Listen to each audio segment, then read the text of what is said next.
In what can only be described as long overdue, James Gunn and Peter Safran are finally rebooting the DC universe.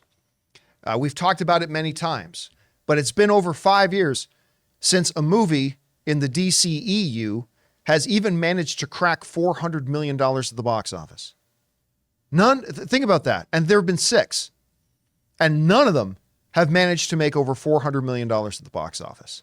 Even one, with the biggest movie star in the world, donating $1 million to his fellow actors. My second favorite movie star in the world, Dwayne "The Rock" Johnson, in Black Adam. Should have donated to the Black Adam box office fund. Yeah, the Black Adam fund. The $1 billion Black Adam. No. Couldn't even make $400 million. I mean, that's just the state of the DCU. And then they even put out like a great movie, Flash. That thing couldn't even, I don't know if that movie can cross the $300 million mark, to be honest with you. And I'm not trying to bash Flash. I really love the film. Like Flash. I had a great time with it. I did. But woo, a little slow out of the starting gate there, Ezra. So with all that, it is a long overdue. They needed to reboot this thing. And honestly, they needed to reboot a long time ago. So we got Superman Legacy coming in 2025. By the way, I don't expect Blue Beetle's going to do great. I'm looking forward to it, but it's not going to do well. And then we got, who knows when Aquaman's going to come out. But 2025, Superman Legacy. We got our new Superman. We've got our new Lois Lane. We've even got freaking our Green Lantern Guy Gardner. Mm-hmm. Yeah. Is in there. Nathan Fillion. All coming together. Going to be in there, right? Mm-hmm. So it's all coming together. Great. Now, what became apparent pretty quickly was that this was really going to be more of a hard reboot. And that's why I, probably the world's biggest Henry Cavill as Superman fan, I was like, you know what? I accept this because you got to reboot it. Mm-hmm. So even though Henry Cavill is my favorite Superman ever, I'm okay with the fact that he has to go because you got to restart, man. Clean the slate, baby. Clean the slate. Clean. Get all them leftovers off that plate. Mm-hmm. Clean it off. Make room for new, because you got to start over. Yeah, you want some new food. So I'm not happy about it, but I accept it, right? And then when they did announce that, and then the question was, well, is this going to be like a really hard reboot? Is it going to be something of a softer reboot? Well, when they announced that Nathan Fillion is going to be Green Lantern Guy Gardner, well, he was already in the DCU as the TDK, as the detachable kid. So, I mean, this has got, that image still kills me every time. So, obviously, this is more of a hard reboot. Yeah. Right? Yeah, you're still going to have Peacemaker and stuff like that, but you really don't have to do, you have to do like a very micro dose of retconning to make Peacemaker fit into the new DCU, right? So it's fine. More of a hard reboot. You don't have to have Henry. I'm okay. I'll live. I get it. So what the fuck are you doing still having Gal Gadot as Wonder Woman? John, who says they're going to still have Gal Gadot as Wonder Woman? Gal Gadot does. Gal Gadot? Yeah. That's what I think you're trying to say. That's what I think you're trying to say. Just say it, John. You better Gal Gadot or something like that. Come on. According to Gal Gadot, she is claiming that she is developing a Wonder Woman 3 with James Gunn. I mean, didn't say it's a lock guarantee, but this comes to us from CBR, who write the following. Speaking to comicbook.com to promote her new Netflix movie, Heart of Stone, Gadot mentioned how DC bosses James Gunn and Peter Safran have reportedly told her that Wonder Woman 3 hasn't been scrapped yet. I mean, that's not exactly guarantee language, right? Hasn't been scrapped yet. Then Gal goes on to say, I love portraying Wonder Woman, Gadot said. It's so close and dear to my heart. From what I heard from James and from Peter is that we're going to develop a Wonder Woman 3 together.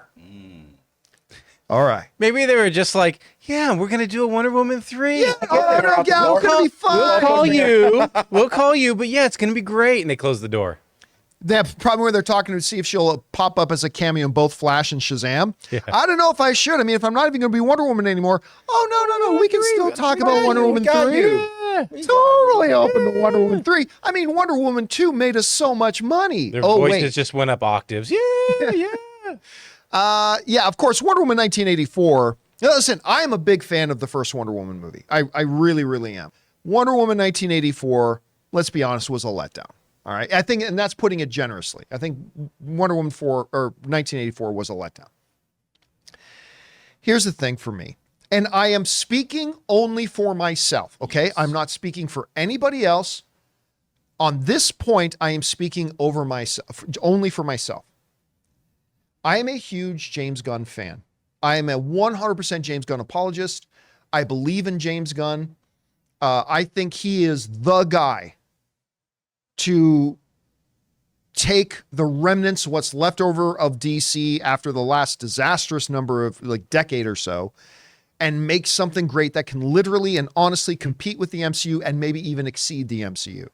Not saying it will, but I say if anybody can do it, it's James Gunn and his boy Peter Safran. Right? I got all the belief in the world of him. I actually wrote to James after it became official that he was going to do it, and I told him straight up, listen, you're the guy. This is amazing. I never thought for a million years I never would have guessed it would have been him, but you are the guy. He's the guy to do it. And I'm excited about it. And I only speak for myself when I say, no, not for anybody else. Nobody else may be asking this or be saying this. But look at me. Look at me. Okay? Yeah, look at him. Look at me. This is to if you. Gal Gadot ends up still being Wonder Woman, you better fucking have a really good explanation as to why Henry Cavill isn't Superman anymore. Because I'm willing to swallow that fucking pill. I'm willing to swallow it for the sake of a clean reboot. I get it. It has to be done, so I'm okay with it. If you still have Gal Gadot and you're going to do Wonder Woman 3, you really are going to have to explain as a fan, you're going to have to explain to me how the hell Henry Cavill, the greatest Superman of all time, is not our Superman anymore. And listen, everybody knows I'm not the world's biggest fan of Gal Gadot. I'm not trying to hide. I don't want to be facetious about it. Mm-hmm. I will say she is hard not to love, though. And I'm not just talking about the fact that male or female, she is one of the most beautiful mammals to walk the face of the earth. I'm talking about her personality is infectious. She's got Dwayne "The Rock" Johnson level charm coming out of her ears.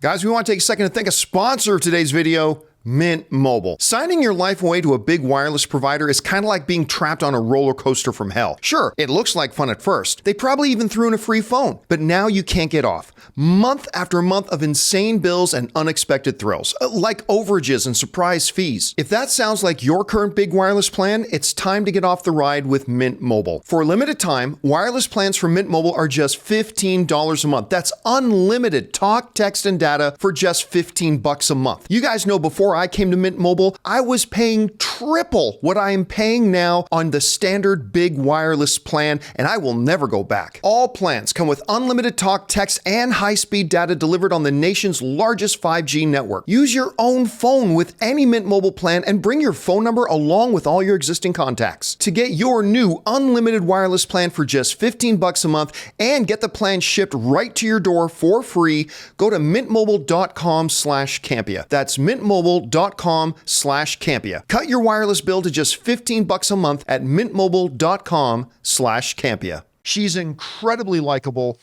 and actually, we'll talk about this in a second, but but she's not a strong actress. And I think the fact that in the 10 plus years this has been going on, she hasn't really landed many roles. And the one she hasn't exactly been impressive. As a matter of fact, if you want to look at the last 3 live action movies she's actually got where she's not playing Wonder Woman, you got Keeping Up with the Joneses in 2016. By the way, she's got a 19% critic rating. I don't care. I like that movie. And you know what? I love Gal Gadot in that. There just seems to be this thing with actors who just have natural Zeus-like level of charm and personality. And Gal has, if you've ever watched interviews with her, she will charm you off your feet. I find that performers like that, like a John Cena, they have this natural way about them in comedy. And I thought she was really funny in Keeping Up with the Joneses. She was in that playing off of Zach Galifianakis, John Hamm, Illa Fisher. She was great in that. You know, when they announced her as Wonder Woman, even back then, I've always disagreed with you on this. Like I knew you were like, what? But me, I was like, yeah, because I watch a lot of the DC animated films, and the way Wonder Woman is portrayed in those, I was like, she doesn't really need to be the best actor to do that. So like why not get the best actor instead and make it better? But why not get an actress who deserves it more? Yeah, right. An actress who's been acting their entire life. I mean, okay, I'm not going to get into that whole discussion again. But she did fine in Wonder Woman 1. We can agree on that. Hey, because she was under a great director and playing off of Chris Pine, who did a great job. And yeah, she carried her own, but she was not able to elevate the material that I think a better actress could have.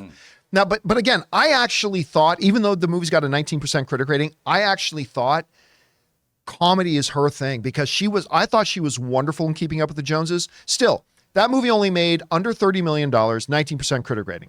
Red Notice, hey, Dwayne "The Rock" Johnson and Ryan Reynolds are my two favorite movie stars in the world.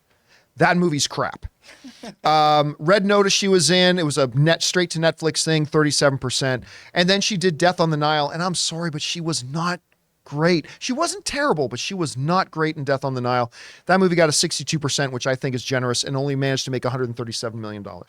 And that's all the way back to 2016. All the way back to 2006, 7 years. Those are the only 3 roles, live action roles, that she's been able to get. And maybe some of it she's had opportunities to turn things down. She's a big name. She's got Cleopatra apparently is something that's coming up and all that kind of stuff. Listen, I believe there is a future for Gal Gadot. I do. And my main point of aggravation with the very notion that they may be doing a Wonder Woman 3 with Gal Gadot isn't even the fact that it's Gal Gadot. It's the fact that it's the same actress you've been doing it with when you dumped Henry Cavill. This is Superman. This is Superman. And you got the only way I do not accept that this is and this is these nuts. The only way I will accept that this is not Superman is you're telling me we can't because it's a clean reboot. Yeah. Okay, I'll get that. But if you're going to bring in Gal Gadot to keep playing Wonder Woman, by the way, I want to make it clear as I bring up this quote again, phrasing like it has not been scrapped yet. Yeah. It's close and dear to my heart. I've heard from James and Peter that we're going to develop one. Look, this is not set in stone. This is not written in the pillars of eternity. This may not happen, and that's fine. I'm just saying, I'm getting pre-mad. If it happens. Pre-mad. All right? Pre-mad. Only person in the world who can do that.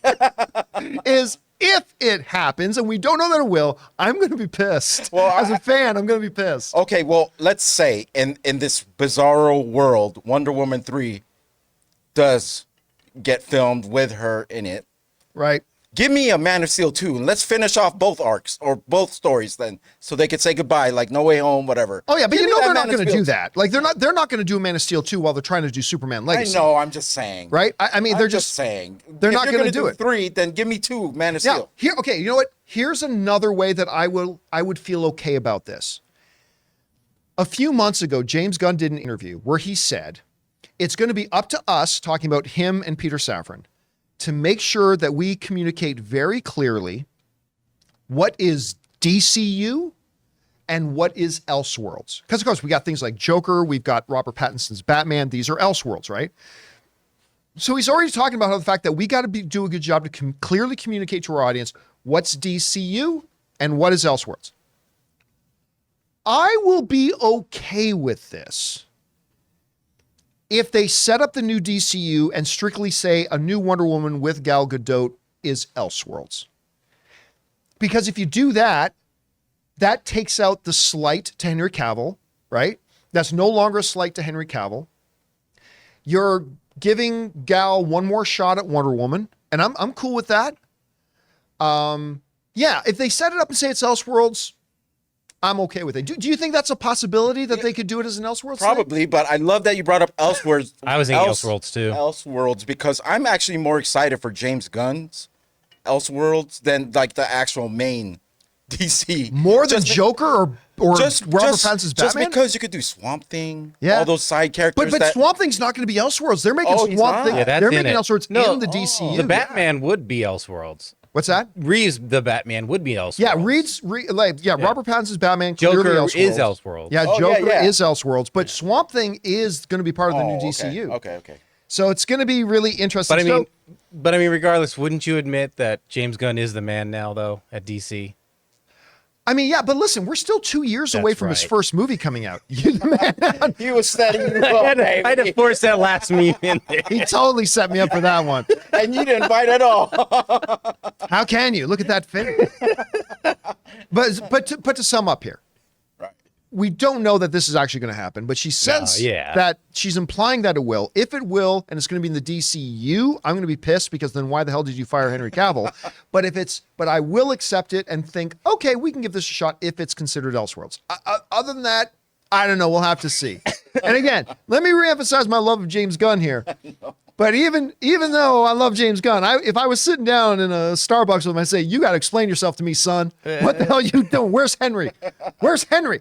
But He'd be like, "Oh, he's in D's nuts." he's at All right, guys, question is for you. What do you think about that? Whatever your thoughts are, jump down to the comments below and leave your thoughts there. Hey, guys, thanks for checking out this video. Make sure you do the standard like and subscribe thing. And also, don't forget, we have a daily podcast known as the John Campea Show podcast. You can find it on your favorite podcasting app of choice, like Apple or Spotify. Go subscribe to it today.